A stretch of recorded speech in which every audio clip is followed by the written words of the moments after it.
संजय की शादी हो गई थी और उसकी पत्नी सारिका घर की बड़ी बहू बनकर संजय के घर आ चुकी थी। संजय कुल 3 भाई थे। संजय सबसे बड़ा था, जिसकी पत्नी सारिका थी। उसके बाद विमल था और उसके बाद आलेख। विमल और आलेख की अभी पढ़ाई चल रही थी। संजय के पिताजी मनोहर बाबू और माँ कुंती देवी बहुत ही कड़क मिजाज थे। मनोहर बाबू का अपना बिजनेस था, जिसमें कि संजय भी साथ में ही काम करता था। मनोहर बाबू काफ़ी बड़े बिजनेसमैन थे और बिजनेस दिन ब दिन बढ़ता ही जा रहा था। इसलिए संजय की पढ़ाई 12वीं के बाद छुड़वाकर उसे अपने बिजनेस में लगा लिया था। लेकिन संजय बिजनेस में मालिक बनकर नहीं, बल्कि मनोहर बाबू का नौकर बनकर ही काम करता था, वह भी बिना किसी तनख्वाह के नौकर। संजय का बड़ा बिजनेस देखकर सारिका के माँ पापा ने सारिका की शादी मनोहर बाबू के बड़े बेटे संजय से की थी। पर उन्हें पता नहीं था कि संजय अपनी दुकान में मालिक नहीं, बल्कि नौकर की हैसियत से रहता है और सब कुछ मनोहर बाबू ने अपने हाथों में ले रखा है। घर पर कुंती देवी का राज चलता था। एक कप चाय भी सारिका अपने मन से नहीं बना सकती थी।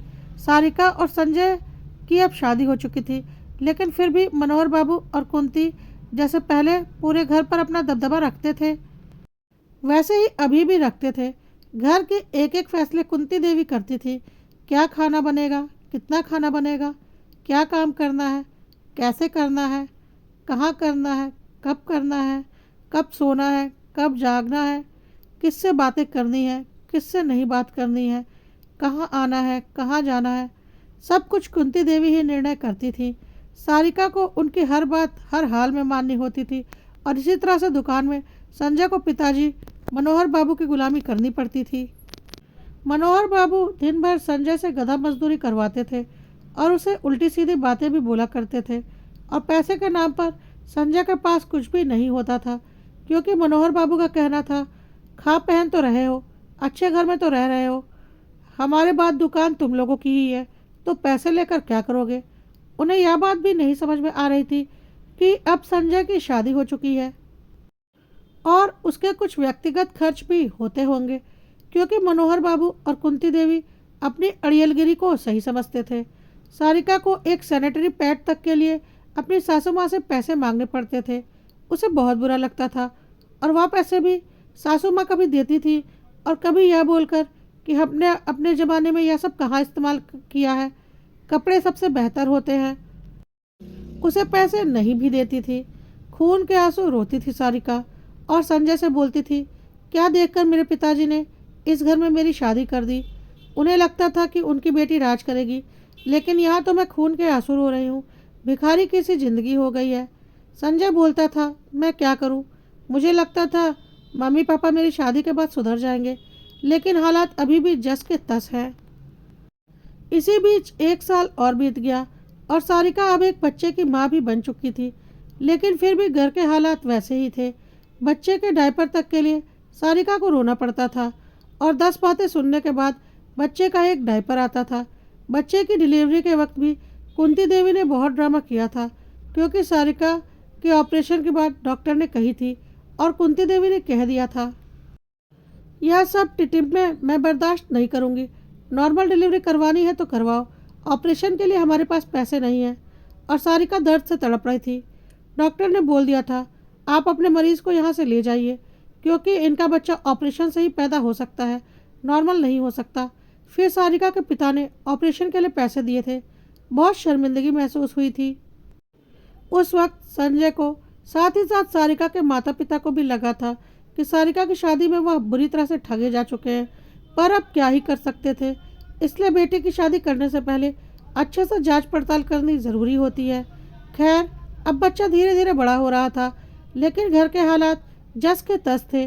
तीज त्यौहार पर भी अगर कुंती देवी और मनोहर जी चाहते तो ही सारिका और बच्चे के कपड़े आते, नहीं तो उन्हें पुराने कपड़ों में ही त्यौहार मनाने पड़ते थे। किसी शादी ब्याह में सारिका नहीं जा सकती थी, क्योंकि वहां जाने के लिए सारिका के पास पैसे नहीं होते थे। तड़प कर रह जाती थी सारिका। संजय तो जैसे तैसे दुकान में अपना काम करता था, पर औरत का दिल तो करता है ना मायके के रिश्ते की शादियों में जाने का। और पैसे की कमी के कारण सारिका कभी भी नहीं जा पाती थी और संजय सारिका की इस तकलीफ को समझता था। अब बच्चा 3 साल का हो चुका था, उसके स्कूल में एडमिशन की तैयारी करनी थी।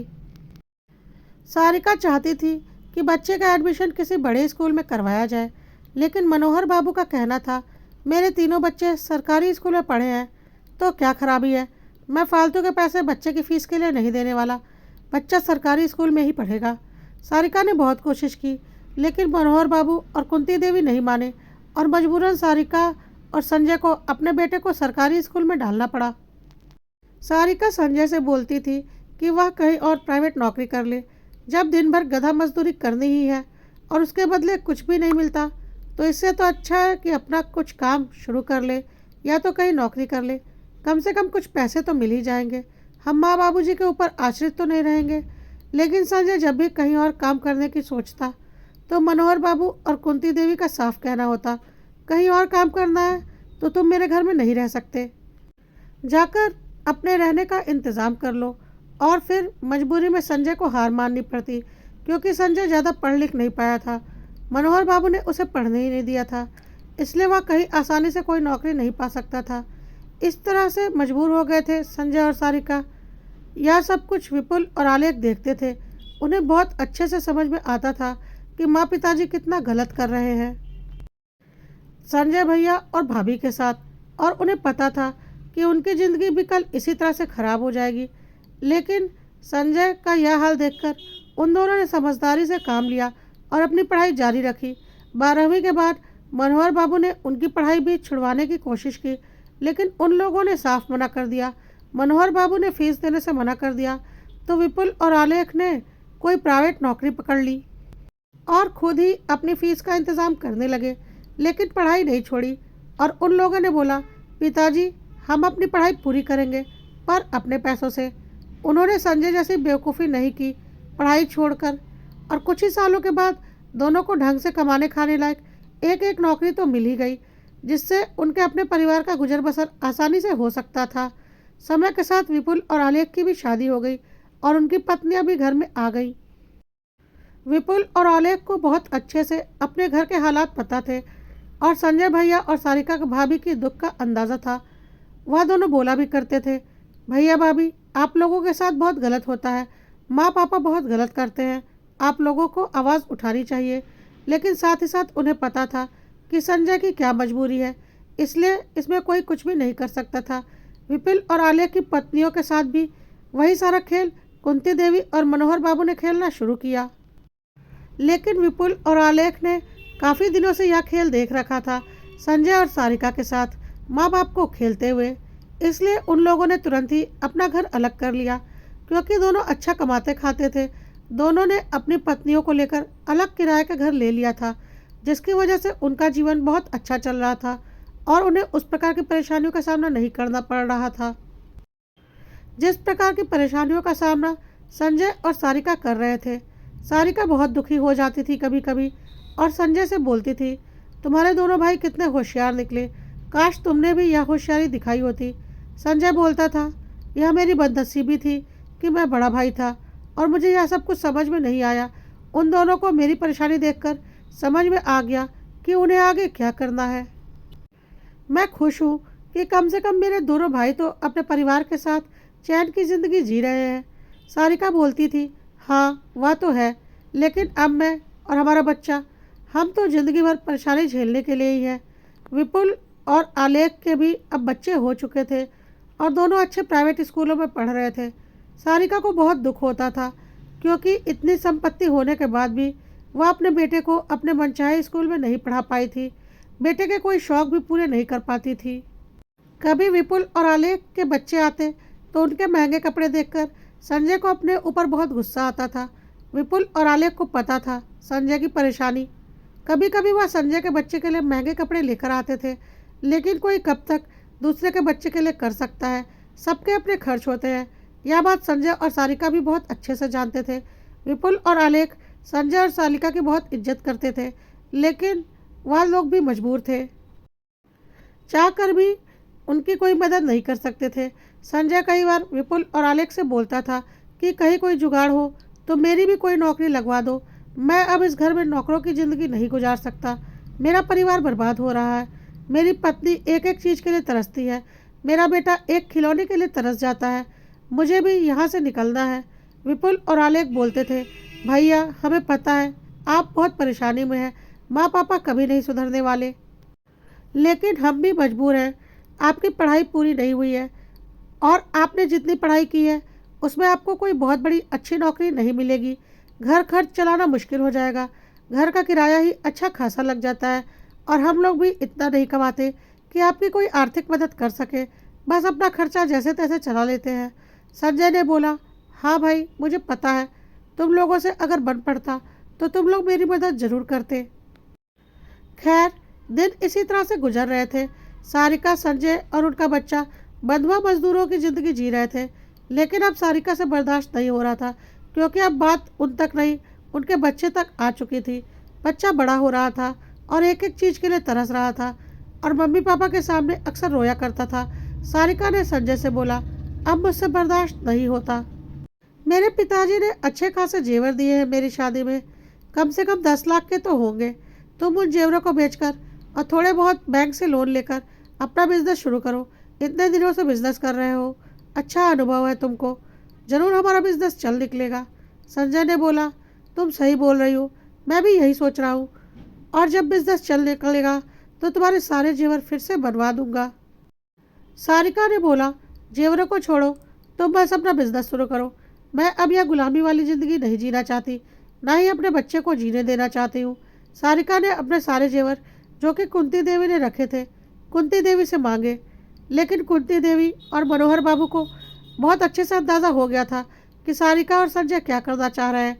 और कुंती देवी और मनोहर बाबू कभी भी नहीं चाहते थे कि सारिका और संजय अपने पैरों पर खड़े हो, क्योंकि उन्हें बहुत अच्छे से पता था कि उनके हाथ से दो बंधुआ मजदूर निकल जाएंगे जो दिन भर उनकी जी हजूरी करते थे और उनका हुक्म बजाते थे। बाकी के दो बेटे तो पहले से ही अलग रह रहे हैं और बड़ा बेटा बहू भी फिर उनसे अलग होने में देर नहीं करेंगे। कुंती देवी ने साफ मना कर दिया। कौन से जेवर, कैसे जेवर? कुंती देवी ने बोला, मैंने तुम्हारे जेवर नहीं रखे हैं बहू, तुम्हारे जेवर है, तुम जानो। सारिका ने बोला, यह आप क्या बोल रही हैं माँ जी? शादी करके आते के साथ ही आपने मुझसे सारे जेवर ले लिए थे संभाल कर रखने के लिए। उसके बाद से आज तक आपने मुझे नहीं दिए हैं। कुंती देवी ने बोला, बकवास मत करो, मैंने तुम्हारे कोई जेवर नहीं रखे हैं। साफ झूठ बोल गई कुंती देवी, सिर्फ इस लालच में कि कहीं सारिका और संजय अपने पैरों पर खड़े हो गए तो बुढ़ापे में उन्हें पूछने वाला कोई नहीं होगा। खुद में सुधार लाना उन्होंने जरूरी नहीं समझा कि अब संजय को दुकान की जिम्मेदारी देकर खुद घर में आराम करें। उन्हें तो बंधुआ मजदूर चाहिए थे जो उनका काम भी करे और उनकी जी हजूरी भी करे, साथ ही साथ बुढ़ापे में उनका ख्याल भी रखे। संजय और सारिका ने बहुत विनती की कुंती देवी और मनोहर बाबू के सामने, लेकिन वह दोनों नहीं माने कि जेवर उनके पास है। संजय ने अपने भाइयों को फ़ोन करके सारी बात बताई। संजय के भाइयों ने भी माँ पापा से बात की, लेकिन उन लोगों ने साफ बोल दिया कि हमारे पास कोई जेवर नहीं है। दोनों भाई जानते थे कि माँ बाप झूठ बोल रहे हैं, अपने स्वार्थ में इतना बड़ा पाप कर रहे हैं, लेकिन कोई क्या कर सकता है। कुंती देवी और मनोहर बाबू को लग रहा था कि जीवन भर उनका यही गुलामी संजय और सारिका झेलते रहेंगे और उनकी तूती बोलती रहेगी, लेकिन हर किसी के बर्दाश्त की एक सीमा होती है। संजय और सारिका बहुत ही सीधे थे और इसी सीधेपन का बहुत ज़्यादा फायदा कुंती देवी और मनोहर बाबू ने उठा लिया था। संजय और सारिका को पता था कि अभी भी वह दोनों कुंती देवी और मनोहर बाबू से लड़ नहीं सकते, क्योंकि उन्हें लड़ना झगड़ना आता ही नहीं था, लेकिन वह अंदर से टूट चुके थे। संजय और सारिका की जिंदगी के शादीशुदा जीवन के लगभग 10 साल बीतने को आए थे। इन 10 सालों में खून के आंसू के अलावा उन्हें कुछ भी नहीं मिला था और आज उनका बच्चा एक एक खिलौने के लिए तरसता था। बिल्कुल अवसाद से घिर गए थे संजय और सारिका। दिमाग ने काम करना बंद कर दिया था। माँ बाप अपने स्वार्थ में इस हद तक नीचे गिर जाते हैं कि यहाँ तक नहीं सोचते कि हम अपने बेटे बहू को कितना ज़्यादा दबा रहे हैं। हर किसी की एक ज़िंदगी होती है, हद से ज़्यादा किसी की ज़िंदगी में दखल देना गलत है। लेकिन मनोहर बाबू और कुंती देवी को लगता था कि जब तक हमारे हाथ पैर सलामत हैं तब तक संजय और सारिका को अपने हिसाब से रखेंगे, और जब हाथ पैर काम करना बंद कर देंगे उसके बाद भी पैसे कौड़ी का सारा हिसाब किताब हम अपने पास रखेंगे। भले ही दुकान संजय संभालेगा और घर सारिका, और हमारे गुजर जाने के बाद ही इन दोनों के हाथ में कुछ आएगा, नहीं तो हमें कोई पूछने वाला नहीं होगा। अगर हमने अभी से अपने हाथ खाली कर दिए। ठीक है, ऐसा हर कोई सोचता है, लेकिन कुंती देवी और मनोहर बाबू कुछ ज़्यादा ही नीचता पर उतर आए थे। संजय और सारिका को अपना गुलाम बनाकर रखने के लिए संजय और सारिका पूरी तरह से टूट चुके थे।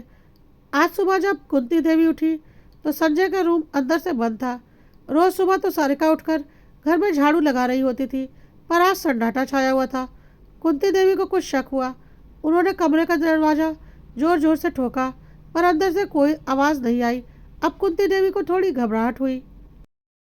वह मनोहर बाबू को बुलाकर लाई।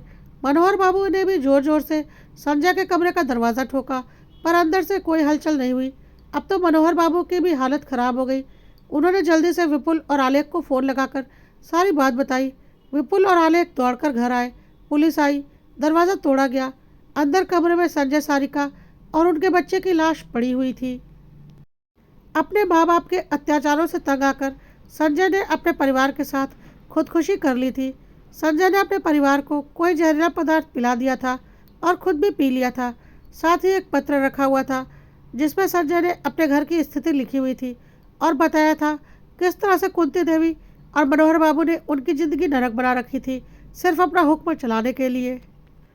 किस तरह से उन्हें बिना पगार का नौकर बना रखा था और मजबूर कर दिया अपनी जान देने के लिए। संजय ने साफ साफ पत्र में लिखा था कि वह आत्महत्या कर रहा है अपने परिवार के साथ, लेकिन इसके लिए जिम्मेदार उसके माता पिता हैं। उन लोगों ने उसे इतना मजबूर कर दिया कि उसे मजबूरी में अपने परिवार को ख़त्म करना पड़ रहा है। ऐसे माँ बाप ईश्वर किसी को ना दे। यह सब कुछ देख सुनकर कुंती देवी और मनोहर बाबू वहीं जड़ हो गए। उन्होंने सपने में भी नहीं सोचा था कि उनकी खुदगर्जी इस हद तक बढ़ जाएगी कि उसका यह अंजाम निकलेगा। विपुल और आलेख बोल रहे थे, लो, कर लो अपने सारे शौक पूरे, रख लो अपने दबाव में अपने बेटे बहू को नौकर बनाकर। हो गई आप लोगों की इच्छाएं पूरी। वह तो अच्छा हुआ कि मैं और आलेख समय रहते इस घर से निकल गए, क्योंकि हमने संजय भैया और सारिका भाभी की हालत देख ली थी। और अगर हमने यह कदम नहीं उठाया होता तो आज यहाँ आपके बड़े बेटे बहू की जगह तीनों बेटे और बहू की और उनके बच्चों की लाशें पड़ी होती। आप लोग माँ बाप कहलाने के लायक ही नहीं हैं। बेटे बहू को अपने कंट्रोल में रखने के लिए इस हद तक मजबूर कर देना कि वह अपनी जान ही दे दे, कहाँ तक जायज़ है। मनोहर बाबू और कुंती देवी अपना सुध-बुध खो बैठे थे। उन्हें समझ में नहीं आ रहा था कि वह क्या करें। उन्होंने सपने में भी नहीं सोचा था कि ऐसा कुछ हो जाएगा। एकाएक मनोहर बाबू जोर जोर से चिल्लाने लगे, क्या करूँगा इस करोड़ों की संपत्ति का? या क्या कर लिया संजय तुमने? सब कुछ तुम्हारा ही तो था। तुमने ही तो शुरू से मेरा साथ दिया है। मैं तो सोचता था कि सब कुछ तुम्हारे नाम करके जाऊँगा। क्यों चले गए इस तरह से तुम? कुंती देवी भी जोर जोर से रोने लगी।